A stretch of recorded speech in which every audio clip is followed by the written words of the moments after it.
We're back to the Neil Haley Show. My guest today is Tim Blake Nelson. He's going to talk about Asleep in My Palm. How are you, Tim? And thanks for stopping by, man. Oh, it's my pleasure to be here with you, and I'm well. I'm very well this morning. All right, you got to be well, and anytime you're going to talk about a project that involves your son, that's got to feel good. You got to be a proud father, aren't you? I am. I've been watching Henry, my son, develop his voice for. He's 25 now, and it's not an exaggeration to say that he's been trying to figure this out probably for 15 years. He used to go with me to every movie set he could, and effectively would live in my room and go to set with me every day for 12 hours a day from when he was about 7 years old, because he just loves movies and loved learning how films were made. And when he was about 12, he said, "I really want to do this, Dad, and I want to do it together." And I believed him, because even then he was writing every day and starting to make little short films. So he's always been an obsessive, and that's kind of what it takes to direct a movie. No, it definitely does. But I mean, just imagine the experience he had. He could write a book himself on your life of all these sets you've been on and how many amazing projects and amazing people you've worked with. It's got to give him an edge over other directors and producers because of what he has experienced in life being with you. Yeah, I think that's true. And he's been very lucky, but he's also yes. The answer to your question is yes. So long as I always want to be able to put in that he's done the work himself as well. He's watched hundreds of movies. He's made shorts. He's always writing. Yeah. And so, yes, he was afforded that advantage, but he really seized it and has not had anything given to him. I did not finance this movie. We went out and raised the money together from other sources, and he earned what this movie is. And if people go see it, it's called Asleep in My Palm. His voice is unmistakable, and any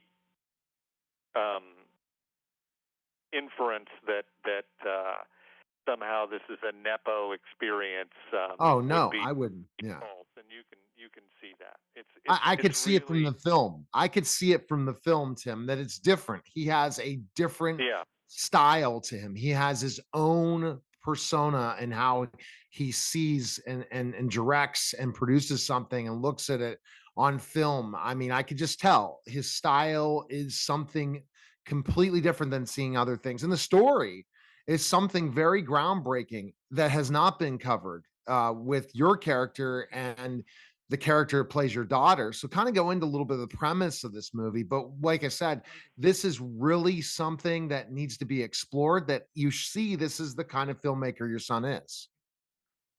Yeah, it's set in the recession-afflicted Rust Belt in northeastern Ohio, and it tells the story of an indigent father and daughter living off the grid, and how they exist parasitically off of an elite liberal arts college in that area, which is clearly Oberlin College, which is where we shot the film and where my son went to music conservatory.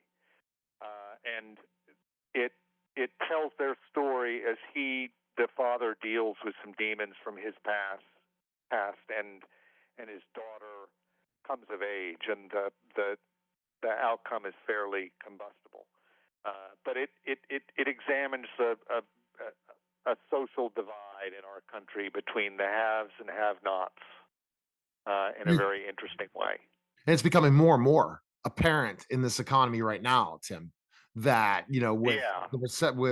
with inflation, that people can't even afford certain amount of food to feed their families right now. We're really in and That's it, exactly right.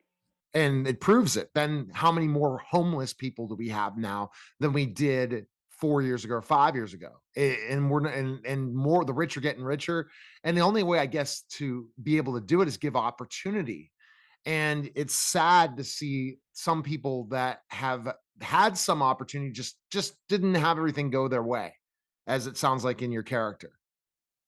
Yeah, that's absolutely right. And what's interesting about my character, as written by my son, is how educated he is.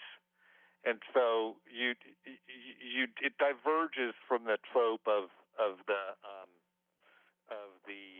crass, uneducated. This is a very sensitive, um, interesting guy with some pretty extraordinary, almost anarchic um, uh, ideas, um, and and the movie delves into a world that's almost Dickensian, with some of the characters that the father and daughter confront along the way. And how did you feel how your son directed it? Meaning, because you've been in so many different films, and how leading it, the cast, and putting this together and making it look really well done. Well, that was pretty easy for us and for me, and I think for him as well, because we have a shared vocabulary. He's been on movie sets with me for decades, and that's absolutely probably more than 2 decades. He's been on movie sets. He's been coming to sets. I think on the "Oh Brother, Where Art Thou" set, he was uh,